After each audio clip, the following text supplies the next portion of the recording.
নামে মাত্র মুসলমান রয়ে গেলাম, আধার কার্ডের মাধ্যমে মুসলমান রয়ে গেছি, পান কার্ডের মাধ্যমে নাম মুসলমান।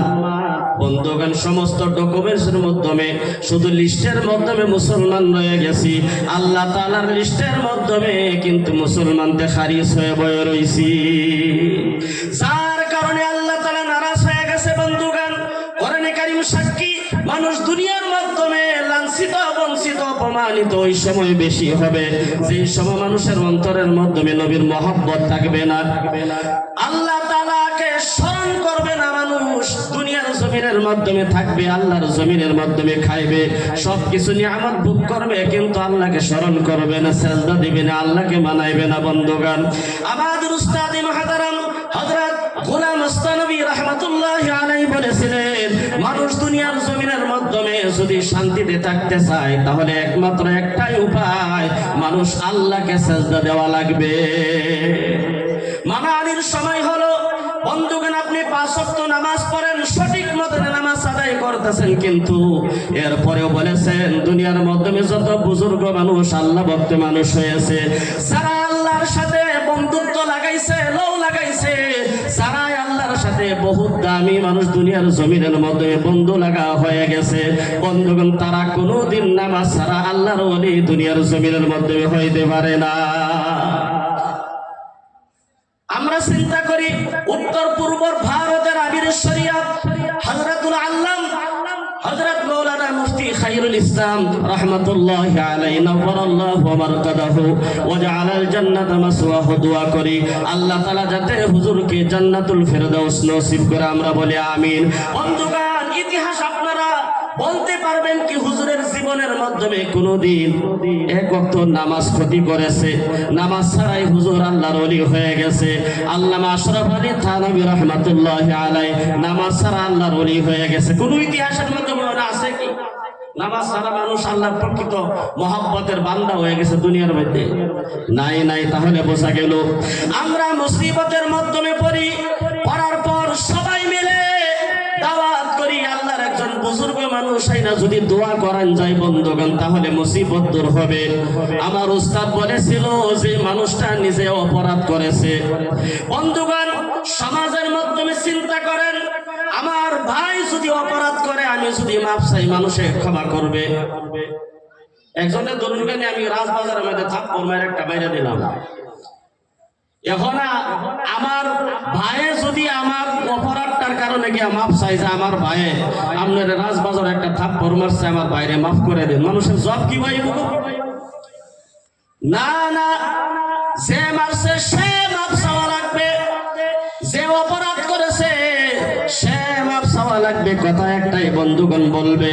তাহলে আমাদের উস্তাদ মুহতারাম বলেছে, মানুষ গুনাহগার যখন আল্লাহ তার উপরে নারাজ হয়ে যায়, যেই জায়গা যেই সোসাইটি, যেই গ্রামের উপরে আল্লাহ তাআলা সেই অঞ্চলের উপরে নারাজ হয়ে গেছে, আযাব গজব বেশি আসতেছে, যত বড় আল্লাহর ওলিরাই দোয়া করুক বন্ধুগণ, ওই জায়গার মানুষ যদি ঠিক না হয়, ওই জায়গার মানুষ যদি অপরাধ করা বন্ধ না করে, যত বড় ওলি দোয়া করুক, এই জায়গার মানুষের সমস্যা সমাধান হবে না।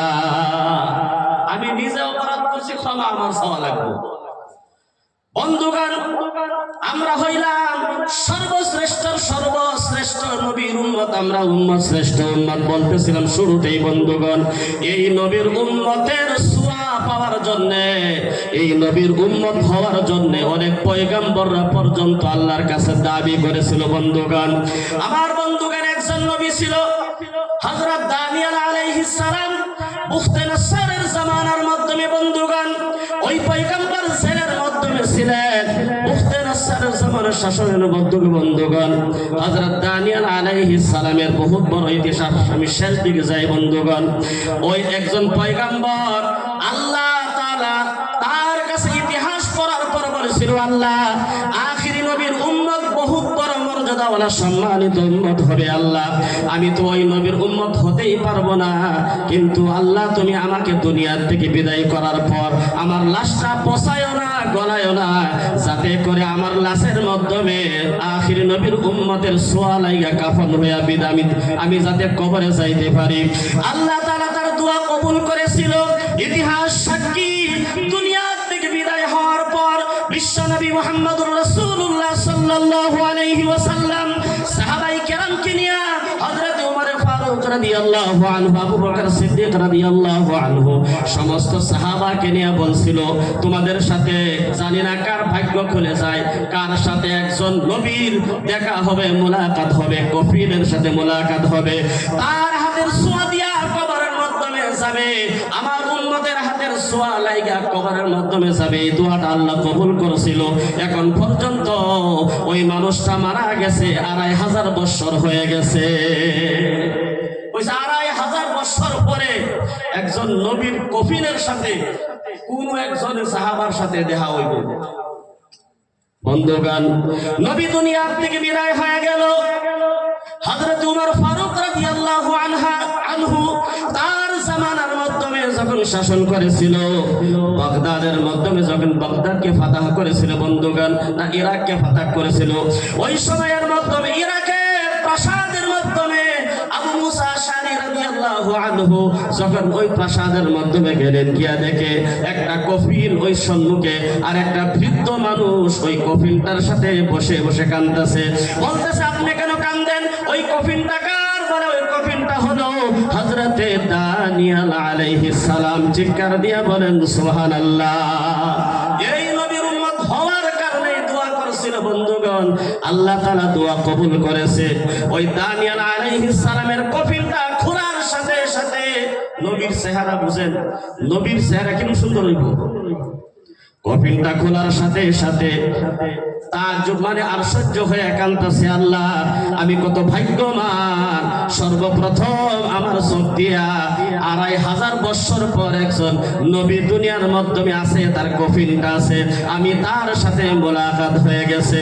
হযরত ওমর ফারুক রাদিয়াল্লাহু আনহুকে খবর করলেন, পয়গম্বর বন্ধুগণ যারা দুনিয়ার জমিনের মাধ্যমে এসেছিল, আল্লাহ তাআলার আশিক বান্দা, তারা দুনিয়ার জমিন থেকে জান্নাত পায়া, জান্নাতের সুসংবাদ পায়া, এমনকি সাহাবায়ে কেরাম দুনিয়া থেকে জান্নাতের সুসংবাদ পেয়ে গিয়েছিল। বন্ধুগণ, ওই নবীর উম্মত, বন্ধুগণ দেখেন কত আশা করেছিল, আল্লাহ আমি তো আখির নবীর উম্মত হইতে পারবো না, কিন্তু ওই নবীর উম্মতের হাত দিয়া যাতে আমার কবর দেয়, এই অতখানি মুবারক সময়টা আমাকে আল্লাহ তুমি দিও। ওই মানুষটাকে বন্ধুগণ হযরত আবু মুসা আশআরী রাদিয়াল্লাহু আনহু চিৎকার করে করে অনুভব করতেছে, হারে 2500 বছর হয়ে গেছে, এখনো পর্যন্ত তার চেহারার মাধ্যমে এত সুন্দর নূর, নূরটা পর্যন্ত সরে যায় না। 2500 বছর পরে আল্লাহ তাআলা দোয়া কবুল করছে। 2500 বছর তার লাশটারে বসাইছে না, গলাইছে না, এইভাবে রাখছে। আর নবী পয়গম্বর সাহাবায়ে কেরামের লাশ আল্লাহ তাআলা কবরের মধ্যে বসায় না। আমরা খালি ওনার নামেই কইলাম যে আমরা আখিরি নবীর উম্মত, পয়গম্বররা পর্যন্ত দাবি করছে, আর আমরা এই নবীর উম্মত হয়ে গেছি, এরপরেও খালি উম্মত হয়ে বইয়া রইলাম। বন্ধুগণ, মানুষ যে জাহান্নামের মাধ্যমে যাবে, বহুত অপরাধ আছে, কিন্তু 4টা অপরাধ বহুত বড়, যেটা আমরা অহরহ দুনিয়ার জমিনের মাধ্যমে করে কোরআন সাক্ষী। আল্লাহ তাআলা বলেন কোরআনের মাধ্যমে, ইয়াতাসাআলুনা আনিল মুজরিমিন, ইয়াতাসাআলুনা আনিল মুজরিমিনা মা সালাকাকুম ফি সাকার, ক্বালু লাম নাকু মিনাল মুসাল্লিনা ওয়া লাম নাকু নুতঈমুল মিসকিন ওয়া কুন্না নাখুযু মা'আল খাইদিন ওয়া কুন্না নুকাযযিবু বিয়াউমিদ্দিন হাত্তা আতানাল ইয়াকিন। এ কালামে জিন্দা কুরআনে হাকিম, হিকমতে ওলা ইয়াজালাসতু কাদিম। নারে তাকবীর। বন্ধুগণ, আল্লাহ তাআলার কোরআন সত্য, কোরআনের মাধ্যমে যা বলছে বলেন একটু মিথ্যা কথা আছে কি? আছে। কোরআন বিশ্বাস হয়, যদি বিশ্বাস হয় তাহলে এই কথাগুলো মানতে লাগবে। বন্ধুগণ, যেই মানুষটা আল্লাহর কোরআন থেকে শোনার পরে যেটা মানে না, বন্ধুগণ তার ঈমান দুনিয়ার জমিনের মাধ্যমে থাকে না। জান্নাতীরা যখন জান্নাতের মধ্যে যাবে, জান্নাতে যাওয়ার পর জান্নাতীরা জাহান্নামীদেরকে প্রশ্ন করবে, আনিল মুজরিমিনা মা সালাকাকুম ফি সাকার, কি অপরাধ দুনিয়ার জমিনের মাধ্যমে করছো, কোন অপরাধে তোমরা জাহান্নামী হয়ে গেলা। বন্ধুগণ, তারা 4টা কথা আমি এই আয়াতের মাধ্যমে আল্লাহ তাআলা বলেছে। 4টা অপরাধ তারা বলবে। বন্ধুগণ একটু শুনেন 4টা অপরাধ কি। 1 নম্বর অপরাধ হলো আনিল মুজরিমিনা মা সালাকাকুম ফি সাকার, তারা 1 নম্বরে বলবে ক্বালু লাম নাকু মিনাল মুসাল্লিন। জাহান্নামে আওয়ার 1 নম্বর কারণ হলো দুনিয়ার মাধ্যমে আমরা মুসল্লি ছিলাম না, অর্থাৎ নামাজি ছিলাম না। 1 নম্বর অপরাধ হচ্ছে মানুষ জাহান্নামে যাওয়া, যে আমরা দুনিয়ার নামাজ পড়তাম না। নামাজ না পড়ার কারণেই আজকে জাহান্নামী হয়ে গেলাম। তাহলে বোঝা গেল যারা নামাজ না পড়া আল্লাহর কাছে জান্নাতের আশা করে, এই আশা কোন করা লাভ আছে? সারানোর লাভ আছে? কাডল গাছ একটা লাগাইছুন, সিজন মতনে কাডল হয়েছে, আপনার পছন্দ হয়েছে না। আল্লাহ কাডল গাছ লাগাইছি, সিজন মতনে কাডল আমার পছন্দ না, আম দেও খাইবা ভাই ভাই। জাহান্নামের সমস্ত আকাম কুকাম দুনিয়ার জমিনের মাধ্যমে করলেন। সারা পৃথিবীর বুজুর্গদেরকে এক জায়গার মাধ্যমে জমা করে দোয়া করেন। ছেলে মেয়ে যদি বুজুর্গার কেরামকে যদি এক জায়গার মাধ্যমে জমা করে দোয়া করা, হুজুরেরা দোয়া করেন। আমার আব্বা বহু সম্পদ দুনিয়ার জমিনের মাধ্যমে ধন সম্পদ রেখে গেছে, দোয়া করে।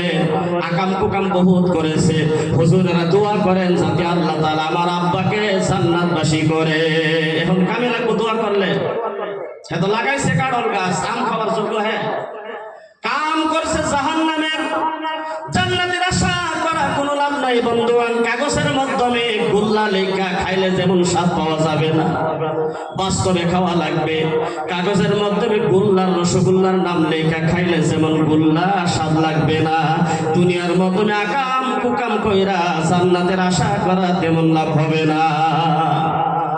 1 নম্বরে বলবে ক্বালু লাম নাকু মিনাল মুসাল্লিন। 2 নম্বরে বলবে ওয়ালাম নাকু নুতঈমুল মিসকিন। গরিব অসহায়দেরকে খেতে দিতাম না, নিজেও খাওয়াইতে দিতাম না, নিজেও খাওয়াইতাম না, অন্যদেরকে খাওয়ানোর জন্য উৎসাহিত করতাম না। এই অপরাধটি হইতেছে না দুনিয়ার জমিনের মধ্যে। নামাজ সারা মানুষ আছে না গো, গরিব মানুষ দেখলে বালা পায় না, আছে না মানুষেরও?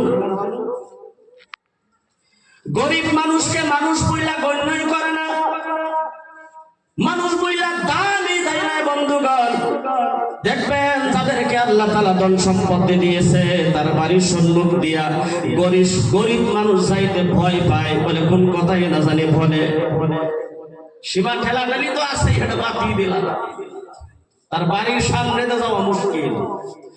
তাহলে বোঝা গেল 2 নম্বর কারণ হলো জাহান্নামে যাওয়ার মাধ্যমে বন্ধুগণ ওয়ালাম নাকু নুতঈমুল মিসকিন। মিসকিনদেরকে খানা না দেওয়ার জন্য বলবে এই অপরাধ করার কারণে আল্লাহ তাআলা আমাদেরকে জাহান্নামে পাঠায়া দিয়েছে।